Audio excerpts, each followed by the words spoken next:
लोकसभा निवडणुकीत महाराष्ट्रात लागलेले निकाल आणि महायुतीतील घटक पक्षांना मिळणारी मंत्रिपदं हा विषय सध्या जोरदार चर्चेला जातोय। इतर राज्यातील पक्षांच्या तुलनेत एकनाथ शिंदेंच्या शिवसेनेची आणि अजित पवारांच्या राष्ट्रवादीची स्वस्तात बोळवण केली असल्याची भावना आहे। मात्र असं करून भाजपला ठोस संदेश द्यायचा आहे का असाही प्रश्न विचारला जातोय। बघूया भाजपच्या या निर्णयामागे धोरणामागे कारण काय आहेत। लोकसभा निवडणुकांची रणधुमाळी आता संपली आहे।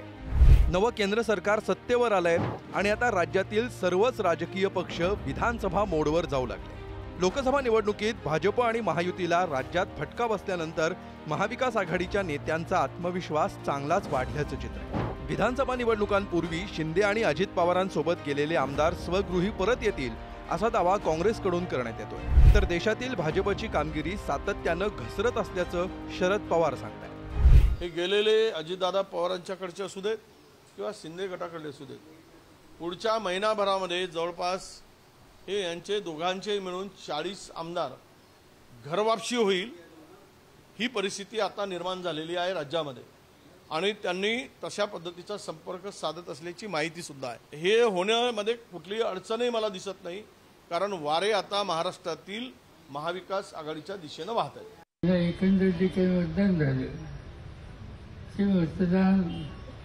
5 वर्षापूर्वी झालेल्या निवडणुकीमध्ये जे होतं त्यांची संसदेची संख्या कमी झाली। आता एकच लक्ष, महाराष्ट्राची सत्ता केवळ लोकांच्या हातात आहे ही भूमिका होईल इतर परिस्थिती करणार।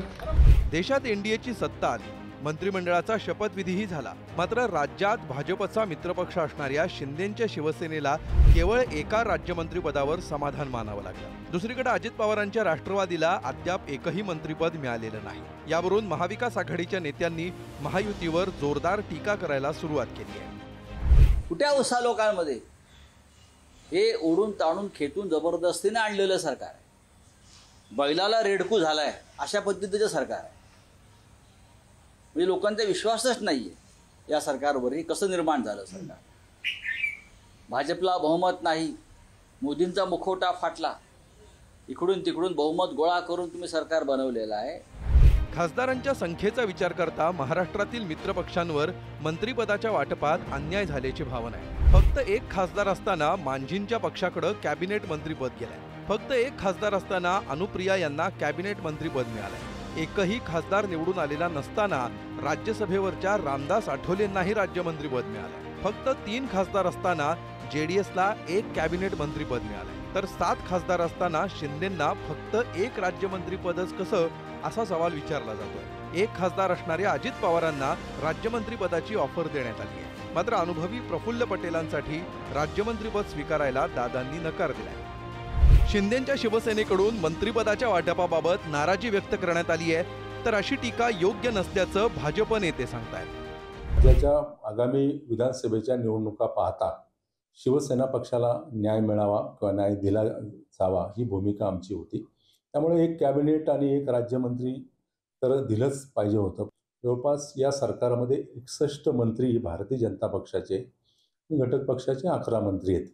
ही न्यायिक भूमिका या सगळ्या माध्यमातून खरं तर महाराष्ट्राला दिली गेली पाहिजे होती, कारण आगामी निवडणुकीला सामोरं जात असताना जर न्यायिक भूमिका असती तर तो एक वेगळा मेसेज सर्वसामान्य जनतेमध्ये गेला असता। बारण्यांची नाराजी ना पक्षाकरता, ना अजितदादांकरता, ना शिंदे साहेबांकरता।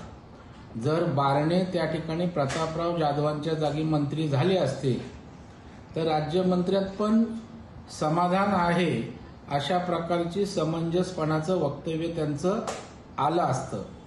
परंतु आता आपण मंत्री झालो नाही, मग आता आपला कुठेतरी हा संताप किंवा नाराजी या ठिकाणी व्यक्त व्हायला पाहिजे या भूमिकेतनं या ठिकाणी हे वक्तव्य आलेलं आहे। कोणाला भोपळा मिळाला, काय मिळालं, तर संजय राजाराम राऊतला विचारेन, जरा अपने गिराबान में झाक के देखो। काँग्रेस आणि राष्ट्रवादी बरोबर जाऊन, पवार साहेबांच्या गटाबरोबर जाऊन तुम्हाला नेमकं काय भेटलं? लोकसभा निवडणुकीत भाजपची मतं शिंदे आणि अजित पवारांच्या पक्षाला मिळाली। मात्र त्या तुलनेत या दोन पक्षांची मतं भाजपकडे वळली नसल्याचं निरीक्षण आहे। महाराष्ट्रात महायुतीची ढेपाळलेली कामगिरी आणि घटलेल्या जागा या पार्श्वभूमीवर भाजपकडून शिंदे आणि अजित पवारांना दिलेला हा इशारा मानला जातो। भाजपनं दिलेला हा सूचक इशारा शिंदे आणि अजित पवार खेळकरपणे स्वीकारणार की त्यांच्यातील बंडखोरीला वाट मोकळी करून देणार यावर पुढची राजकीय गणितं अवलंबून असणार आहे। ब्युरो रिपोर्ट, पुढारी न्यूज।